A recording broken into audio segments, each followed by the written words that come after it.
Hello guys, welcome to time travel channel.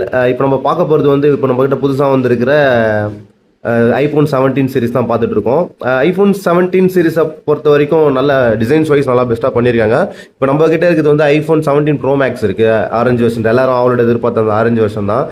நல்லா குட்டாக ஸ்லீக்காக இருக்குது mobile. அந்த ஒன் அண்ட் ஃபீல் எல்லாமே நல்லாவே கொடுத்துருக்காங்க. வெயிட் டிஸ்ட்ரிபியூஷனும் நல்லா சூப்பராக இருக்குது. அதர்வைஸ் எல்லாமே நம்ம ஐஃபோனை பற்றி தெரிஞ்சு தான். கேமரா குவாலிட்டிலேருந்து எல்லாமே நல்லா பண்ணியிருக்காங்க. அந்த சிங்கிள் ஃப்ரேமோட அந்த எக்கனாமிக்ஸ் லுக்கு வந்து இன்னும் பெஸ்ட்டாக கொடுத்துருக்குது. நல்ல பிரமிப்பாக இருக்குது பார்க்குறதுக்கு. உண்மையாகவே சொல்ல போனால் நல்லா பண்ணியிருக்காங்க. போன இது கம்பேர் பண்ணும்போது 16 கம்பேர் பண்ணும்போது இந்த வாட்டி கொஞ்சம் நல்லா இருக்குதுன்ற மாதிரி ஃபீல் ஆகுது. நெக்ஸ்ட்டு வந்து நம்ம அடுத்து இந்த கேமரா வாய்ஸ் பார்த்தோன்னா கூட நல்லா ஜூமிங், அந்த ஃபோக்கல் இது எல்லாமே பக்காவாக பண்ணியிருக்காங்க. நல்லா இருக்குது பெஸ்ட்டாக. ஸ்பெக்னு பார்த்தோன்னா எனக்கு ரேட் தான் கொஞ்சம் கூடுதலாக இருக்கிற மாதிரி இருக்குது. இந்த 16க்கும் இதுக்கும் இந்த பெரிய வித்தியாசம் ஒன்றும் கிடையாது. 16 வந்து அந்த டிஸ்பிளே வேர்ஸ் தான் மாற்றிருக்காங்க. அதில் 60 ஹெர்ட்ஸ் இருந்தது, இது 120 ஹெர்ட்ஸ் தான் மாற்றிருக்காங்க. அதர்வைஸ் சேமஸ் அதே தான் இருக்குது. அதே உங்களுக்கு எல்லாமே வந்துடும். அதே ஐலாண்டு டிஸ்பிளே எல்லாமே உங்களுக்கு கொடுத்துருவாங்க. நெக்ஸ்ட் வந்து ஐஃபோன் யார், பட் இது எதுக்கு கொண்டு வந்தாங்கன்றது தான் உங்களுக்கு ஒன்றுமே புரியல.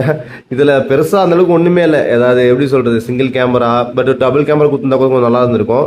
அந்த 5.5 mm திக்னஸில் இது பண்ணுறதுக்காக இப்படி பண்ணியிருக்காங்க. ஓகே, பாய், டாடா.